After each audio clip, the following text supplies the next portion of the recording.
ሀገረ መንግስቱን በተቆጣጠረው መንግስትና መጅሊስ እንዲሁም ለዚህ መንግስትና መጅሊስ ድጋፍ በሚያደርጉ የውጭ ሀገራት ሁለተኛው ጂሃዳዊ ጦርነት በኢትዮጵያ ለማካሄድ ከፍተኛ የማደራጀት የማስታጠቅና የሙከራ ጭፍጨፋ በኢትዮጵያ ምድር እየተከናወነ ነው። ከብልጽግና መንግስት እስከ መጅሊስ፣ ከኡስታዞች እስከ ሙስሊም ወጣቶች ካውንስል፣ ከሙስሊም ወንድማማቾች ጂሃዲስት ቡድን እስከ ሀያላንና ባለጸጋ ሀገራት ጋር የተሳሰሩበት የጂሃዲስት ጦርነት በኢትዮጵያ እየተሰናዳ ይመስላል።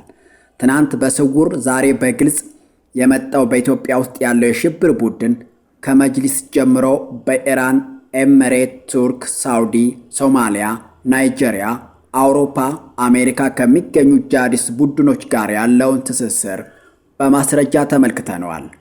5 ሚሊዮን የሙስሊም ወጣቶች ካውንስል ምዝገባ ዋና ተልእኮውና የፋይናንስ ምንጭ ከየት እንደሆነ፣ ከዚህ አደረጃጀት ጀርባ ያሉ ሀገራትና መሪዎች እነማን እንደሆኑ፣ 5 ሚሊዮን አሸባሪዎችን ለመምራት ኃላፊነት የተሰጠው ሃይደር በመስቀል አደባባይ የሽመልስ አብዲሳን ንግግር ደግሞታል። አድምተውን እነግራችኋለን። ይህ በተለያዩ ክልሎች የሚቋቋመው የሙስሊም ወጣቶች ካውንስል ከሽብርና ከጂሃድ ጦርነት ጎን ለጎን ሌላ አደገኛ ተልዕኮ በአብይ መራሹ መንግስት ተሰጥቶት በጥልቀትም እየሰራ ነው። ለኢራን መሪ መሞት የመጅሊሱና የኡስታዞች ልቅሶ ሃይማኖታዊ ተልዕኮ ሳይሆን ሌላ ምስጢር እንዳለው ተመልክተናል። ይህንን 5 ሚሊዮን ፕላስ የሙስሊም ወጣቶች ካውንስል መንግስት ከመጅሊስ ኮሚቴዎች ጋር በመተባበር እያደራጀውም እንደሆነ ለምን ዓላማም ሊጠቀምበት እንዳሰበ መረጃው አለን። የአርሲው ጭፍጨፋ እነ ሙጂብ አሚኖ፣ አቡበከር፣ ሐመዲን ጀበልና አብዱ ጀሊል እንዳሉበት ከራሳቸው የተገኘ መረጃ አለ። እሱንም እናጋራችኋለን። በኢራን ጉዳይ የሌላው ዓለም ሙስሊም ዝም ሲል እንዲያውም በተቃራኒው ሲቆም በኢትዮጵያ ያሉ አንዳንድ ኡስታዞች የመጅሊስ መሪዎች ለምን ደነገጡ? አለቀሱ? ሚስጥሩ ምንድነው? የሴቶችና ማህበራዊ ጉዳይ ሚኒስቴር ከኢትዮጵያ እስልምና ጉዳዮች ጠቅላይ ምክር ቤት ጋር በመሆን ሰብአዊነትን መሰረት ያደረገ ታሪካዊ የጋራ ስራ ስምምነት ተፈራርመናል ብለዋል። ዓላማው ግን ሌላ ነው። የካውንስሉ አደረጃጀቶች ባወጡት መግለጫ የ5 ሚሊዮን ፕላስ ሙስሊም ወጣቶች ካውንስል እኩይ ዓላማ በግልጽ ነግረውናል። አንድም የሙስሊም ማህበረሰብ በሌለበት ቦታ በኤሚራቶችና የኢራን ገንዘብ ድጋፍ በአባይ ግድብ አካባቢ በአይነቱ ልዩ የሆነ መስጂድ እየተሰራ ነው። ዓላማው ለምን እንደሆነ እነግራችኋለን። ቦታው የኢትዮጵያ ኦርቶዶክስ ነው። ስሙ መስቀል አደባባይ ነው። በመንግስትም በዩኔስኮም የሚጠራው በመስቀል አደባባይ ስያሜ ነው። ታዲያ ኢድ አደባባይ ወይም አብዮት አደባባይ ሲባል መንግስት ዝም ያለበት ምክንያት ለምን ዓላማ ነው? ለመጀመሪያ ጊዜ ሚኒሊክ ጡት ቆራጭ ነው የሚል ትርክት ይስተጋባ የነበረው በየትኛው ሃይማኖት ተቋም ውስጥ እንደነበረ እናወጋችኋለን። አንዳንድ አክራሪ የኢትዮጵያ ሙስሊሞች በጣሊያን ወረራ ጊዜ ምን እያደረጉ ነበር ጥቂት እንላለን። ነጃሺን ለሀገር የሚለው መፈክር ከአረንጓዴ ቀለም እስከ ዓላማው እንመለከተዋለን። በእስልምና ቢድዓ የሆነው የጎዳና ላይ ኢፍጣር ዋና ዓላማው ምን እንደሆነ ነግረውናል። እኛም ለእናንተ እንተነትነዋለን። እስከ መጨረሻው አብረውን ከቆዩ እነዚህንና ሌሎች መረጃዎች ያገኛሉ። ታዲያ አዲስ ትውልድ ሚዲያን ሰብስክራይብ፣ ላይክ፣ ኮሜንት፣ ሼር በማድረግ ለብዙ ኢትዮጵያውያን እንዲደርስ ያድርጉ። የአዲስ ትውልድ ሚዲያ አንዱ ዓላማ አስቀድሞ ህዝብን ማንቃት፣ ማብቃትና ማዘጋጀት ነው። በአዲስ አስተያየት አዲስ ትውልድ እንገነባለን። ኦርቶዶክስ ያነገሰችው ምኒልክ እጅና ጡት ቆረጠ ብዬ ለመጀመሪያ ጊዜ ጻፍኩት እኔ ነኝ። መረጃውንም ያገኘሁት ገና ልጅ ሳለው መድረሳ ስማር ነው። ይህ ታሪክ ስጽፍ ምዕራባውያን አልተቃወሙኝም፣ በዝምታ ነው ያለፉኝ ይላል የአክራሪ ዋሃቢስ እስልምና ቀንቃኙ ፕሮፌሰር ሀባስ ሀጂ ጋናሞ። ኢትዮጵያና አማራ ጠል ትርክት መነሻዎቹ አክራሪ ዋሃቢስቶች፣ መጅሊሶች፣ መስጊዶችና መድረሳዎች ናቸው ስንል በማስረጃ ነው። የአባስ ሀጂ ጋናሞ ልጅ የሆኑት ሐመዲን ጀበልና አብዱል ጀሊልም እያደረጉት ያሉት ይህንን ነው። ሐመዲን ጀበል ኦርቶዶክስን የሚያጠለሽ፣ አማራን የሚያንቋሽሽ፣ በሐሰት የሚከስ ሀያሌ መጻሕፍትን ጽፏል። ከኪነት ያገነነው አጼ እስከ ቅድመ ልደት ክርስቶስ እስልምና ኢትዮጵያዊ ውስጥ ነበር ብሎ ሐሰተኛ ሰነድ በማዘጋጀትና በማቅረብ ለሌላ ብጥብጥና ትርክት ኢትዮጵያን እያዘጋጃት ይገኛል አብዱል ጀሊል። ታሪክና ትርክት የማይለየው ትውልድ ደግሞ አብዱል ጀሊል የጻፈውን ሐሰተኛ መጽሐፍ እንደ ማስረጃ ይጠቅሳል። የኢትዮጵያና አማራ ጠልነት መፈልፈያው እዚህ ተቋም ውስጥ ነው። ከመነሻው ከህወሓትም በላይ በአማራ ላይ የስም ማጥፋት ዘመቻ ያደረጉ አህመዲን ጀበል፣ አብዱል ጀሊልና ሌሎች አክራሪ የእስልምና ኡስታዞች ናቸው። ማስረጃውም ይኸው። አገር ጠል አንዳንድ ሙስሊሞች ለጣሊያን ወታደሮች መንቀሳቀሻ ግመል ሊሰጡ እንቁላልም እየቀቀሉ ያበሉ ነበር። ብዙ ሰው አብይ አህመድ ልክ በቱርክ ከፍተኛ ድጋፍ ይደረግለት እንደነበረው ግራኝ አህመድ በኤምራቶች ድጋፍ በኢትዮጵያ ክርስቲያኖች ላይ ጂሃድ እንዳወጀ አልተረዳም። አብይ አህመድ መንግስቱን ለማጽናት የተወሰነ የህዝብ ድጋፍ ለማግኘት 2 መደበቂያ ዋሻዎችን እየቆፈረ ነው። አንዱ የኦሮሞ ብሔር መደበቂያ ዋሻ ሲሆን ሌላኛው የእስልምና እምነት ዋሻ ነው። አሸባሪው አብይ አህመድ በእስልምና ሃይማኖት ለመደበቅ እየሞከረ መሆኑንና የጂሃዲስት ቡድን እያደራጀ መሆኑን ነጥብ በነጥብ በማስረጃ ነው። በሀገራችን ኢትዮጵያ ውስጥ 2 ታላላቅ የሃይማኖት የጾም ወቅቶች ሲገቡ መላው ህዝብ በጸሎትና በስግደት ወደ ፈጣሪው ይቀርባል። ይሁን እንጂ ጠቅላይ ሚኒስትር አብይ አህመድ ለእነዚህ ታላላቅ ጾሞች ወቅቶች ያስተላለፉት መልእክት ድብቅ ዓላማውን በአደባባይ ገልጿል። አብይ አህመድ ለመላው የሙስሊም ማህበረሰብ እንኳን ለተቀደሰው የረመዳን ጾም ወር በሰላም አደረሳችሁ የሚል መልእክት ያስተላለፉት ከረመዳን ቀደም ብሎ በገባው የኦርቶዶክስ ተዋህዶ አማኞች የአብይ ጾም ዋዜማ ላይ ነበር። በቀጣይ ቀናት ለሚገባው የረመዳን ጾም መልእክት ሲያስተላልፉ ቀድሞ ለበገባው የአብይ ጾም ምንም አይነት መልእክት አለማሰማቱ ጠቅላዩ ለኦርቶዶክስ አማኞች ያለውን ጥላቻ በግልጽ አስተላልፏል። ባጭሩ አብይ አህመድ እየነገረን ያለው እኔ እስላም ነኝ፣ መንግስቴም እስላማዊ ነው፣ ዳግማዊ ግራኝ አህመድ ነኝ የሚለውም መልእክት ነው። ግን እሱ እስላም መንግስቱም እስላማዊ አይደለም፣ ለጊዜው ድጋፍ ለማግኘት ነው። እሱ የብልጽግና ወንጌል ተከታይ ነው። ይህም ብቻ ሳይሆን ሀገሪቱ እስላማዊ የሆነች በሸሪያ ህግ የምትመራ በሚመስል መልኩ ለእስላሞች በባንኩና በየመስሪያ ቤቱ የመስገጃ ኮርነር እንዲሁም ከመንግስት በጀት ተቀንሶ በየቢሮውና በየክልል መንግስታቱ የኢፍጣር አፍጥር እንዲዘጋጅ ታዝዟል። ሌላው አብይ አህመድ ከሳውዲ እስከ አዘርባይጃን፣ ከቱርክ እስከ ኤምሬት፣ ከሶማሊያ እስከ ሱዳንና ኳታር ካሉ እስላማዊ መንግስቶች ጋር ጥብቅ ግንኙነት መመስረቱ በእነዚህ ሀገራት ገንዘብና ተልዕኮ አሸባሪ ድርጅቶችን እያደራጀ ሀገሪቱን እስላሚክ 5 ሚሊዮን የሙስሊም ወጣቶችን ደግሞ አሸባሪ ሊያደርግ ቆርጦ ተነስቷል። በነገራችን ላይ አብይ አህመድ አሸባሪ እያደራጀና አሸባሪ መንግስትን መሆኑ ለዓለም ማህበረሰብ ማሳወቅ አለብን። አብይ አህመድ በነሙጅብ በኩል እያደራጀ ያለው 5 ሚሊዮን የሙስሊም ወጣቶች ካውንስል መንግስት የተነካ ብለው የእርስ በርስ የከተማ አመፅ እንዲያደርጉለትም ነው። ከቀበሌ ጀምሮ እስከ ፌዴራል ድረስ ኦርቶዶክሳውያን ከስልጣን ያገለለ አሰራር ዘርግቷል። በአጠቃላይ ብልጽግና እንደ እምነት የኦርቶዶክስ ጥላቻ ያለበት መንግስት ነው።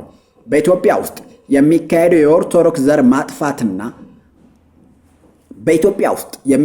የኦርቶዶክስ ዘር ማጥፋት በዝምታ ወይም የጦር መሳሪያ በማቅረብ የኢትዮጵያ ማዕድናትና ቅርሶችን በመዝረፍ ታሪክን የማጠልሸትና መደለስ፣ የአንድነት መንፈስና ነባር ባህልን የማዳከም ጽንፈኛ ኡስታዞችን በማሰልጠና በመደገፍ ከሚታወቁ ባዕዳን ጋር ነው አብይ አህመድ የሚሰራው።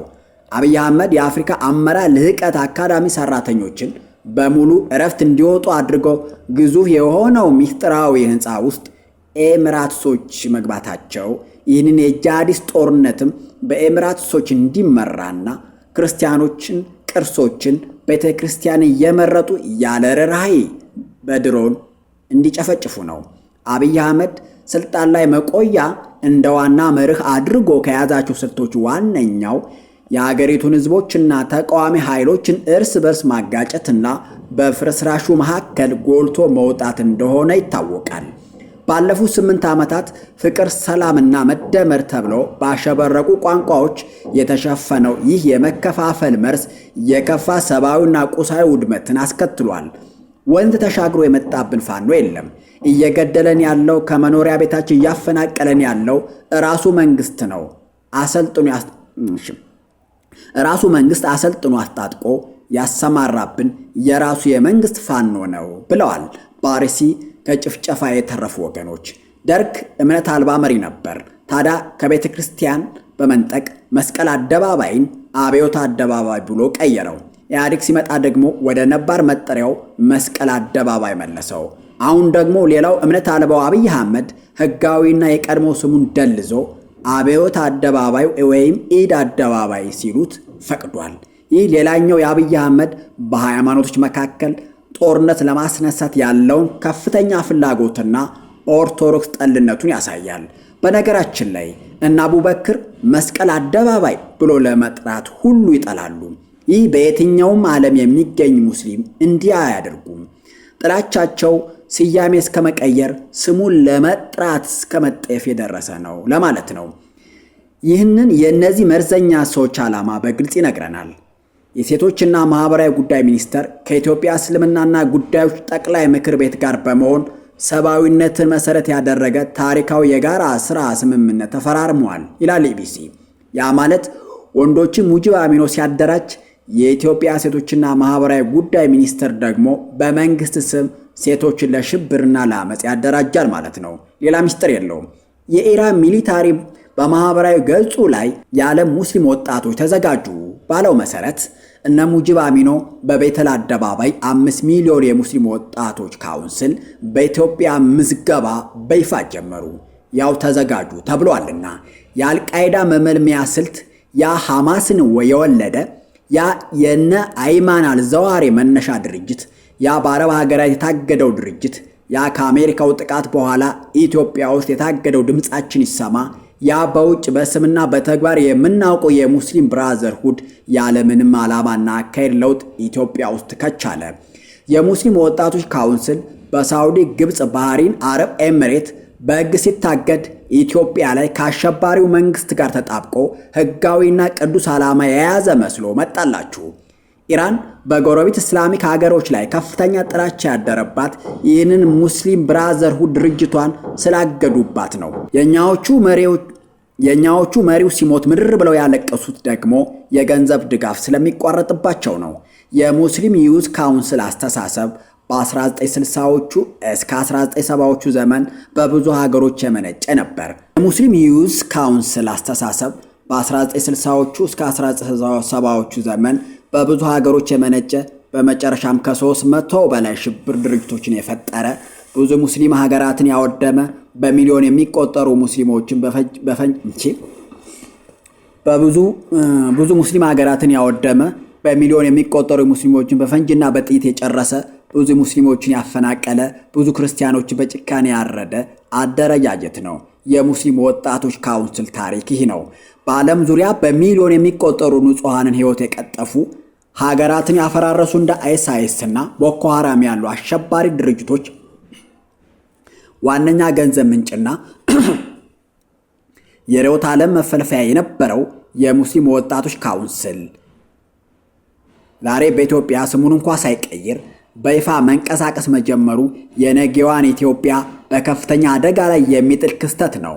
ይህ መጠሪያ በአረብ ሀገራት ጭምር በሕግ የታገደና ከፍተኛ የሽብር ተግባራት ጋር ስሙ የተያያዘ ነው። ዛሬ በኢትዮጵያ መሬት ላይ የኢትዮጵያ ሙስሊም ወጣቶች ካውንስል በሚል ስም ተመሳስሎ በመምጣቱ በአጋጣሚ የመጣ ሳይሆን ይሆን ተብሎ የተቀነባበረ የርዕዮተ ዓለም ወረራ ነው።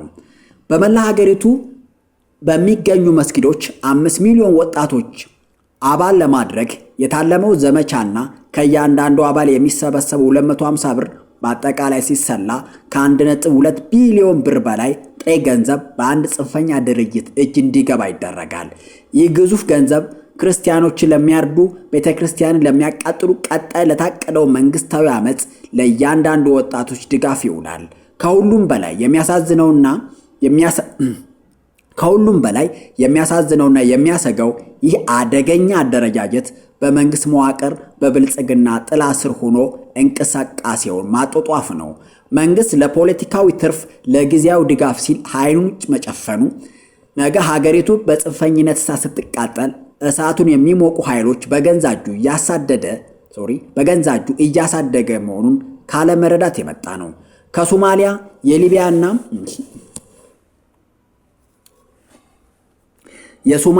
የሊቢያና የናይጄሪያ ተሞክሮ እንደሚያሳየው እንዲህ ያሉ አደረጃጀቶች መጨረሻቸው ሀገርን በሸሪያ ሕግ እናስተዳድራለን በሚል ስበው ወደማያልቅ የእርስ በርስ ጦርነትና ውድመት መክተት ነው። ኢትዮጵያ ለዘመናት የኖረችበት የሃይማኖት መቻቻል በማፍረስ በጽንፈኛ የውሃቢያን አስተሳሰብ የተመረዘ ትውልድ መፍጠር የሰላም ጠንቅ መሆን ነው።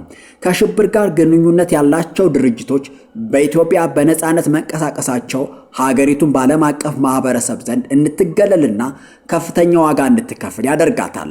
5 ሚሊዮን ወጣት በአንድ እዝ ወይም ኮማንድ ስር መደራጀት ማለት አደጋው ከባድ ነው። ይህ ቁጥር የዓለማችን ሀያላን ሀገራት ካላቸው መደበኛ ጦር በ5 እጥፍ ይበልጣል። እነዚህ አባላት በተመሳሳይ ቀንና ሰዓት ትዕዛዝ ቢሰጣቸው ሀገሪቱን በደቂቃዎች ውስጥ ወደ ፍርስራሽነት የመለወጥ ስትራቴጂካዊ ቦታዎችን የመቆጣጠርና የመንግስት መዋቅርን የማፈራረስ አቅም አላቸው። ሚስጥራዊ ተልዕኮም ይህ ነው። በአባልነት ከክፍያ የሚሰበሰቡ በቢሊዮን የሚቆጠር ብር የጦር መሳሪያ ለመግዛትና የሽብር ሴሎችን ለማጠናከር በቂ መሰረት ነው። ብዙዎቹ የማይረዱት እውነታ የውሃቢያን ጽንፈኝነትና ይህ መሰል አደረጃጀት ቀድሞውን ያገዱት ራሳቸው የአረብ ሀገራት መሆናቸውን ነው። ሳውዲ አረቢያን ጨምሮ በርካታ የአረብ ሀገራት ይህን አደረጃጀት ለመንግስታቸው ህልውና ጠንቅ መሆኑን ተረድተዋል። እንደ አይኤስአይኤስና አልቃይዳ ያሉ ቡድኖች መነሻቸው እንዲያሉ የወጣቶች ስብስብ በሚሉ ስሞች የሚንቀሳቀስ የጽንፈኝነት ማዕከላት በመሆናቸው እነዚህ ሀገራት ጽንፈኝነትን ያገዱት ሃይማኖትን በመጥላት ሳይሆን ሀገርን ከመፈራረስና ከእርስ በርስ እልቂት ለመታደግ ነው። እኛም ይህን አደረጃጀት የምንቃወመው እስልምና ከመጥላት ሳይሆን የሚያመጣውን እልቂት በመፍራት ነው። ከራሱ ስልጣን ውጭ የማይመለከተው አብይ አህመድ ለፖለቲካ ትርፍ ሲል ብቻ ሀገሪቱን ወደ እርስ በርስ እልቂት እያመራት ነው። ይህ ሽብር ቡድን የራሱን እምነት ተከታዮች በመግደል ሃይማኖታዊ ግጭት ለማስነሳት ይጥራል። መንቃት ይገባል። የኢትዮጵያ ህዝብና ወጣቶችም በሃይማኖት ስም የተዘረጋውን ይህንን የጥፋት መረብ በንቃት ልትከታተሉና ልትቃወሙት ይገባል። በተለይ ነጭ ለባሽ በጎች በደንብ ነቅታችሁ ተከታተሉ። ማለቴ የክርስትና እምነት ተከታዮች ነው። ዛሬ ዝም የምንለው ጉዳይ ነገ የልጆቻችን መቃብር የሚቆፍር እንዳይሆን እንጠንቀቅ። በመላ ሀገሪቱ እስልምና ይሁን ክርስትና ሃይማኖትና ማንነትን መሰረት ተደርጎ ለሚገደሉ ሰዎች ሁሉ ሙጂብ አሚኖ፣ አቡበክር፣ አብዱል ጀሊል፣ አህመዲን ጀበል፣ ሃይደርና የነሱ አደረጃጀት እንደሆነ መታወቅና መመዝገብ አለበት። ወደ ሌላ ጣት አይቀሰርም። ነገ የፍርድ አደባባይ ይቆማሉ። በምዕራቡ ዓለም የመደራጀት መብት ተጠቅመው በአውሮፓና አሜሪካ የእያንዳንዱን ሀገር ወጣት ማህበር፣ ካውንስል ወዘተ ብለው የአሸባሪ ድርጅቶች የፈንድ ምንጭ የመልመልመያ ማዕከል መሆኑን ታውቆ የፈረሰው የሽብርተኛ መመልመያ ማዕከል እነሆ በብልጽግና ድጋፍ በውሃቢያን መጅሊስ ባለቤትነት አደባባይ መጣ። ሌላ ሚስጥር የለውም። ይህ ዓለም ያወቀው፣ ዓለም ዋጋ የከፈለበት፣ አረቡ ዓለም ያገደው አደረጃጀት ነው። ብልጽግና ኢትዮጵያ ባዶ ባድማ ስላደረጋት ውሃቢያን የአልቃይዳ ሙጃ አብቅሎባታል። በቀድሞ ስሙ ድምጻችን ይሰማ፣ በአሁኑ ስሙ የሙስሊም ወጣቶች ማህበርና ካውንስል በኢራን ከተደራጀው የሙስሊም ወንድማማቾችና አይኤስአይኤስ ጋር ይሰራል። በቢቢሲ አማርኛ ላይ እንደተመለከትነው በመጅሊሱና በነሙጂብ አሚኖ፣ አቡበክር፣ አህመዲን ጀበልና አብዱል ጀሊል ተመልምለው የሚላኩ በሶማሊያ፣ በናይጄሪያ፣ ኬንያ ንጹሃን እያሸበሩ ነው። ድምጻችን ይሰማ ከሽብር ድርጅቶች ጋር እንደሚሰራ በመረጋገጡ አመራሮቹ ዘብጥያ ወረዱ። ታዲያ አብይ አህመድ ወደ ስልጣን ሲመጣ እነዚህ አሸባሪዎች ከስር ተፈተው መጅሊስ መስርተው አማካሪው ነው በመሰረቱት መጅሊስ ተጠልለው ህጋዊ አሸባሪ እያደራጁ ነው። አረንጓዴ ቀለም ከእስልምና ጋር ግንኙነት እንዳለው ይነገራል። ገነትም አረንጓዴ ነው፣ ነብዩም አረንጓዴ ቀለም ይወዳሉ ይባል ነበር። ለዛ ነው ነጃሺ ለሀገር በሚል መፈክር ላይ ኢትዮጵያን አረንጓዴ ቀለም የቀቧት። ዓላማውም በግድም በውድም ሁሉንም ዓላማው በግድም በውድም ሁሉም ይሰልማል፣ እኛም ኢትዮጵያን እንገዛለን ነው፣ እንነግሳለን ነው መልእክቱ። መንግስት መብታችሁ ነው፣ ዓላማችሁ ግን ይደብራል። እስላሚክ ኮሎናይዜሽን ወይም የእስልምና ቅኝ ግዛት ከሳውዲ ተነስቶ ብዙ ክርስቲያኑ አገሮችን በሽብርና በጦር ሙስሊም አድርጓል። ይህ ኢስላሚክ ኮሎናይዜሽን አይዲዮሎጂ ኢትዮጵያን እስላሚክ መንግስት ለማድረግ እየሰራ ነው። ጋዜጠኛ ሳየ ደርቤ በአርሲው ጭፍጨፋ ላይ እነ ሙጂብ አሚኖ አብዱል ጀሊል እጅ አለበት በማለቱ ሁለቱም የሽብር መሪዎች አዎ እንኳን በማለት የጋዜጠኛውን ቪዲዮ በመጨመር በገጾቻቸው በመለጠፍ እነሱ እንደጨፈጨፏቸው ደረታቸውን ነፍተው እንኳን ብለው አምነዋል። መንግስት የለም እንጂም ቢኖርማ ኖሮ ቂሊንጦ ነበሩ። ይህንን የሽብር አደረጃጀት የሚያደራጁ መሪዎች የመንግስት ደጋፊዎች ስለሆኑ የሚያደራጁትም የመንግስት ተልዕኮ ለማስፈጸም ነው። ሃይማኖታዊ ግጭት በመፍጠር መንግስታችን ተነካ ብለው ሀገር ምድሩን እንዲያወድሙ ታጥቀው ከሰሜኑ ኃይል ጋር እንዲፋለሙ በአብይ አህመድ በኩል ለሙጂብ አሚኖ ተልዕኮ ተሰጥቷል። በነገራችን ላይ የነ ሙጂብ አደረጃጀት መንግስትን ሲያገለግል ቆይቶ በመጨረሻ መንግስት መገልበጥ ነው። በነ ሙጂብ አሚኖ እና አቡበክር የሚደራጀው አሸባሪ ኃይል ከሽብር ጎን ለጎን የአብይን አስተዳደር ለመጠበቅ ነው ስንል ዝም ብለን አይደለም። በመግለጫቸው እንዲህ ብለዋልና ዛሬ የምናየው ተቋማዊ ነፃነትና ህጋዊ ቁመና ትናንት የወጣቱ ክፍል በስር በግርፋትና በስደት ጭምር በከፈለው መራር መስዋዕትነት የተገኘ ድል ነው ብለዋል። ብልጽግና ማለታቸው ነው። በመሆኑም ይህንን በደምና ባጥንት የተገነባ እድል መጠቀም የወጣቱ ተሳትፎ ወደ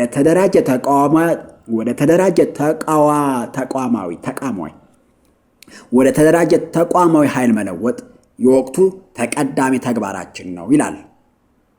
ይህ በደንብ ስንመረምረው አብይ መጠበቅም ነው ማለት ነው። ተጽዕኖ ፈጣሪ የሙስሊም ሊቃውንት ከቱርክ ጋር ቅርበት አላቸው። መሳሪያም ከሚሰጣቸው አገሮች መካከል አንዷ ቱርክ ናት። በመድፍ በድሮና በጀት ማውደም ሳይነቃ አጋጣሚውን በሚመስል መንገድ ቢያንስ በሳምንት 3 ቤተክርስቲያን ማውደም፣ በሶማሌ፣ አፋር፣ በኦሮሚያ፣ በጋምቤላ ያሉ ኦርቶዶክሶችን ሸኔ የሚዳቦ ስም ባለው ታጣቂ ማረድ፣ በመሃል ሀገሩና የሰሜኑ አማራውን የመንግስት ሰራተኛውን መምህራንን ቀይ ባህርን ለማስመለስ ሀገራዊ ጥሪ ነው በማለት በውድም በግድም አዝምቶ ማስጨረስ፣ ወጣቱ እየነቃና እየባነነ ስለሚሄድና ስራ የሌለው በመሆኑ ፋኖን ሳይቀላቀል ቶሎ ማፈስና ከመከላከያው ጋር ማሰለፍ፣ ከአፈሳና ከዘመቻ የተረፈውን ህዝብ በሞርታርና በመድፍ በፋኖ ስበብ መጨፍጨፍ፣ ኦርቶዶክስ የሚባል ፍጡር ከኤርትራ እስከ ኬንያ ድረስ በየትኛው ቦታ እንዳይኖር ማድረግ የአብይ አንዱ ዕቅድ ነው። እነዚህ ኃይሎች ከፌዴራል እስከ ቀበሌ ድረስ ባለው መንግስት መዋቅር የሚደገፉ ናቸው። በሶማሊያ ካለው የአይኤስአይስና አልሻባብ ጋር በባሌ በኩል ቀጥታ ግንኙነት አላቸው። ባልታወቁ ኃይሎች ስም ሴቶችን ሲደፍሩ፣ ክርስቲያኖችን ሲጨፈጭፉ፣ ቤቶችን ሲያቃጥሉና ሲዘርፉ ይኖራሉ። ነጃሺ ለሀገር በሚለው መሪ ቃል የሚነሱ እንቅስቃሴዎች የታሪክ ዘረፋና የባህል ወረራ ተደርገው የሚወሰዱባቸው ግልጽ ምክንያቶች አሉ። በመጀመሪያ ደረጃ ነጃሺ የሚባል የግል ስም ያለው ንጉሥ በኢትዮጵያ ታሪክ ድርሳናት ውስጥ የለም።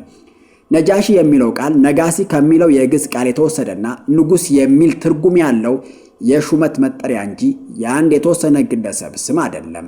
ገን ወደ ጀ መቀየር የአረበኛ ዘቤ ነው። ለምሳሌ ገነትን ወደ ጀነት እንደማለት። ዋሃቢያን በድር ኢትዮጵያ የሚል ዓለም አቀፍ አገናኝ ድርጅት መስርቶ የሚጠላት አሜሪካን ጭምር ሲመላለስ ነው የከረመው። በዚህ ድርጅት አማካኝነት አሸባሪዎቹ የሚመለመሉባቸው የምዕራባውያን መስጊዶች ውስጥ ጭምር ገብቶ እየሰራ ነው። ዋናው ምክንያታቸው ደግሞ ዓለም አቀፍ ትስስር እና ፈንድ ምንጭ ፍለጋ ነው። ኢራናውያን በአንድ ድምፅ በአንድነት ተነስተው መንግስታቸውን አወገዙ። በምላሹ ደግሞ የካሚኒ አስተዳደር በ2 ቀን 40,000 ኢራናውያን ጨፈጨፈ። በዚህ የተነሳ በስደትም በዛው በኢራን ያሉ ኢራናውያን የካሚኒን መገደል አስፈንጥዟቸዋል። በለንደን የሚገኙ ኢራናውያን በጦርነቱ መስዋዕትን ለከፈሉ የአሜሪካ ወታደሮች ያላቸውን ክብር ለመግለጽ በአሜሪካ ኤምባሲ ፊት ለፊት ተሰባስበዋል። ኢብራሂም ቱፋ እና ቡድኑ የዚህ ሰው መሞት እንደ ታላቅ ሞት አይቶ በዚህ መልኩ ሲገኝ ይህ ሰው ሲያደርገው የነበረው ጭፍጨፋ ያደንቅ ይደግፍ ነበር። ሕፃናትንና ሴቶችን ሲፈጅ በአርአያነት ይመለከተው ነበር። ከዚህም አርያ ተነስቶ ብዙ ክርስቲያኖችን በኢትዮጵያ በስውር እንዳስገደለና ከካሚኔ ጋር ጥብቅ ቁርኝት እንዳለው ያሳብቅበታል። በእርግጥ በአርሲና ጅማ ሌሎች አካባቢዎች ከተፈጸሙ ጭፍጨፋዎች ጀርባ ይህ የአሸባሪ ስፖንሰሮችና የአሸባሪዎችን ጭካኔ የሚያወድስ ቡድን እንዳለበት የአደባባይ ሐቅ ነው። ይህ ተራ ልቅሶ መድረስ አይደለም። ኢትዮጵያ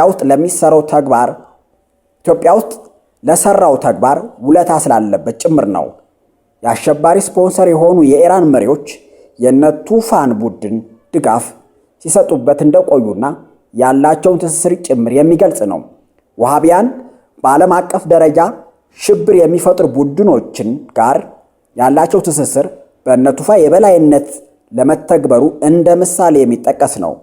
አልቃይዳ አሜሪካ ውስጥ ጥቃት ከፈጸመ በኋላ አሸባሪና አክራሪዎቹ ምዕራባውያኑን የእነሱ ነፃነት ተቋም አደረጃጀት አጠቃላይ ስርዓት ተጠቅመን ነው ማጥቃት ያለብን ብለው እየሰሩ ነው። የነ ኢብራሂም ቱፋም ይህ አካሄድ ተጠቅመው የሽብር ዓለም አቀፍ ገበያውን ከተቀላቀሉ ቆይተዋል። ያው ኢትዮጵያን እስላሚክ ለማድረግ በተቋሞች ሁሉ መሰግሰግ አለብን ብለው እየሰሩ ነው። በፍልስጤም ስም እስራኤልን የምታወግዛቸው በፍልስጤም ስም እስራኤል የምትወገዝባቸው በአውሮፓና አሜሪካ የሚደረጉ ሰልፎች ላይ አባሎቻቸው ተሳታፊ ናቸው። ይህን የሚያደርጉት ዓለም አቀፍ የሽብር ልምድ ለማግኘት እና ስፖንሰር ፍለጋ ነው። ጥላቻ የሚሰበክባቸው ጎዳናዎች ላይ ንጹሃን የሚፈጁ አሸባሪዎች በጥላቻና ጭካኔ ተኮትኩተው የሚወጡባቸው ሀገራት መስጊዶች ድረስ ደርሰዋል። የምዕራባውያን ስርዓትን ተጠቅመው እንዳይነቃባቸው ትኩረት በመቀነስም ሆነ ፖለቲካውና ዲፕሎማሲው ላይ ለመስራት በድር ኢትዮጵያ የሚባል አሜሪካ የሚገኝ ድርጅት አዋቅረው እየሰሩ ነው። በቅርቡ አሜሪካ ውስጥ የተጋለጠው የነ ኦማርና ሌሎቹ ቅሌትና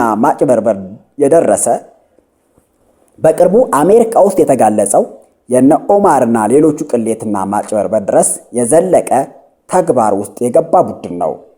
ኢብራሂም ቱፋና ቡድኑ በበድር ኢትዮጵያ በኩል ዓለም አቀፍ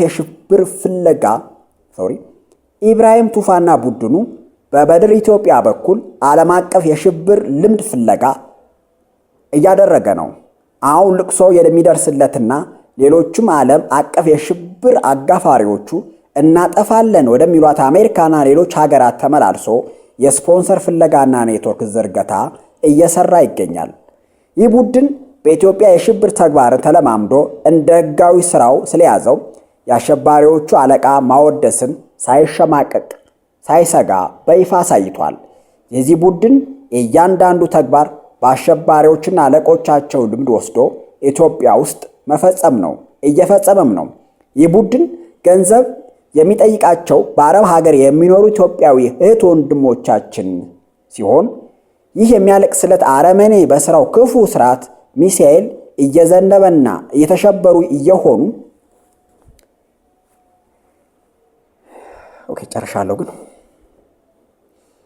ይህ የሚያለቅስለት አረመኔ በሰራው ክፉ ስርዓት ሚሳኤል እየዘነበና እየተሸበሩ የነሱ ሁኔታ ግን ለደቂቃ ትዝ አላለውም። ያደነቀው ገዳያቸውን ነው። ያበረታታው መሸበርና መገደላቸውን ነው። ምክንያቱም አሁን በአረብ ሀገራት ድሮንና ሚሳኤል የሚያሰጋቸውን ወገኖቻችን መዋጮ የሚጠይቀው እነዚህ ወገኖቻችን ላይ ሽብር የሚያደርሰውን የአያቶላ ስርዓትና የሚደግፋቸውን አሸባሪዎች ተግባር በኢትዮጵያ ለመስራት ስለሆነ ነው። የህዳሴው ግድብ በሚገኝበት ቤኒሻንጉል ጉሙዝ በተባለው ክልል ላለፉት 8 ዓመታት የዘርና የሃይማኖት የማጽዳት ዘመቻ እየተካሄደ እንደሆነ እናውቃለን። በአካባቢውም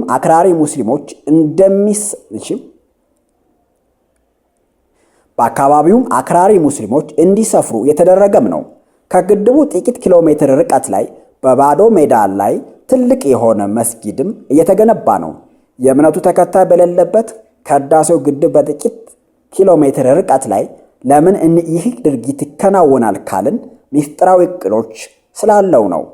አንድም ግብጾች በእምነት ሽፋን እየመጡ አካባቢውን እንዲሰልሉ ኢትዮጵያ እንዴት እናጥፋት ለሚሉ አሸባሪዎች መሪዎች ጥናትና ምርምር ለሚያደርጉ እስላማዊ ወገኖች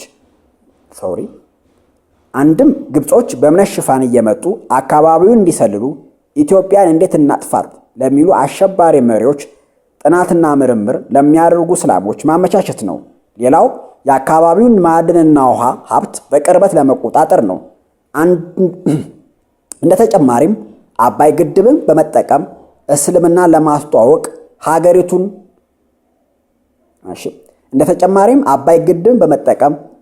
እስልምናን ለማስተዋወቅ ታስቦ ነው።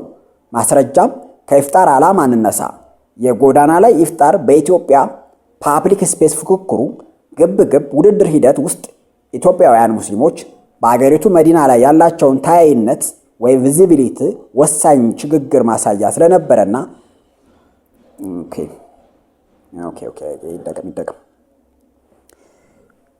የጎዳና ላይ ኢፍጣር በኢትዮጵያ ፓብሊክ ስፔስ ፉክክሩ ግብግብ ውድድር ሂደት ውስጥ ኢትዮጵያውያን ሙስሊሞች በአገሪቱ መዲና ላይ ያላቸውን ታይነት ወሳኝ ሽግግር ማሳያ ስለነበርና የአገሪቱን ልዕል ምስል ከአንድ ሰፈርና ቋት ፈልቅቆ የማውጣት ትግል ማሳረጊያ ነው ይላል የሽብር ቡድን እያደራጁ ካሉት አንዱ አብዱ ጀሊል። በአባይ ግድብ ጥግ ላይ መስጊድ የሚገነቡትም ዓለም አቀፋዊ እይታ ለማግኘት የክርስቲያን ሀገር ናት የሚለውን ለመደለስ ታስቦ ነው። እና ውድ የአገሬ ልጆች ከፊታችን እጅግ በጣም ፈታኝና የጂሃዲስት ጦርነት እየመጣ ነው። ታዲያ ይህንን ለመቀልበስ መዘጋጀት የነዚህ ቡድን ሴሎችና መሪዎችን መለየት፣ እንቅስቃሴያቸውን መከታተል፣ ሴራቸውን ማክሸፍና እርምጃ መውሰድ ያስፈልጋል። በተለይ ነጭ ለባሽ ለእርድ የምትዘጋጁ የአብርሃም በጎች ንቁ። በቲክታክ በመዘመር ገዳም በመንከራተት ቤተክርስቲያን በመገንባት የምታድነው በተለይ ነጭ ለባሽ ለእርድ የምትዘጋጁ የአብርሃም በጎች ንቁ። በቲክታክ በመዘመር ገዳም በመንከራተት ቤተክርስቲያንን በመገንባት የምታድነው ሕይወት፣ የምትጠብቀው እምነት፣ የምትታደገው መቅደስ የለምና በደንብ መሬት የወረደ አደረጃጀት ዝርጋታ ተቀላቀሉ። በደንብ መሬት የወረደ አደረጃጀት ዝርጋታ ላይ በተለይ ነጭ ለባሽ ለእርድ የምትዘጋጁ የአብርሃም በጎች ንቁ። በቲክታክ በመዘመር ገዳም በመንከራተት ቤተክርስቲያን በተለይ ነጭ ለባሽ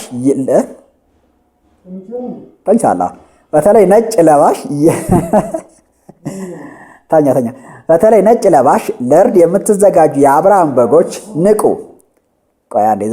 በተለይ ነጭ ለባሽ ለእርድ የምትዘጋጁ የአብርሃም በጎች ንቁ። በቲክታክ በመዘመር ገዳም በመንከራተት ቤተክርስቲያንን በመገንባት የምታድነው ሕይወት፣ የምትጠብቃት እምነት፣ የምታድነው መቅደስ የለምና በደንብ መሬት የወረደ አደረጃጀት ዘርጋታና ተከላከል። እንቁና የኢትዮጵያ ነባር ሕዝቦችና ነባር የእስልምና እምነት ተከታዮች ደግሞ እናንተንና እምነታችሁን እንዲሁም አገራችሁን ከሚያወድመው የዋሃቢያን ቡድን ራቁ። ይህንን ቡድን ዓላማ አጋልጡ። ራሳችሁን እምነታችሁንና ሀገራችሁን ለማዳን ተዘጋጁ። ይህንን መረጃ ሼር አድርጉ። ቻናሉን ሰብስክራይብ አድርጉ። ከወደዳችሁት ላይክ አድርጉ። ቅሬታ ካላችሁ ኮሜንት ተፈቅዷል። አዲስ ትውልድ ሚዲያ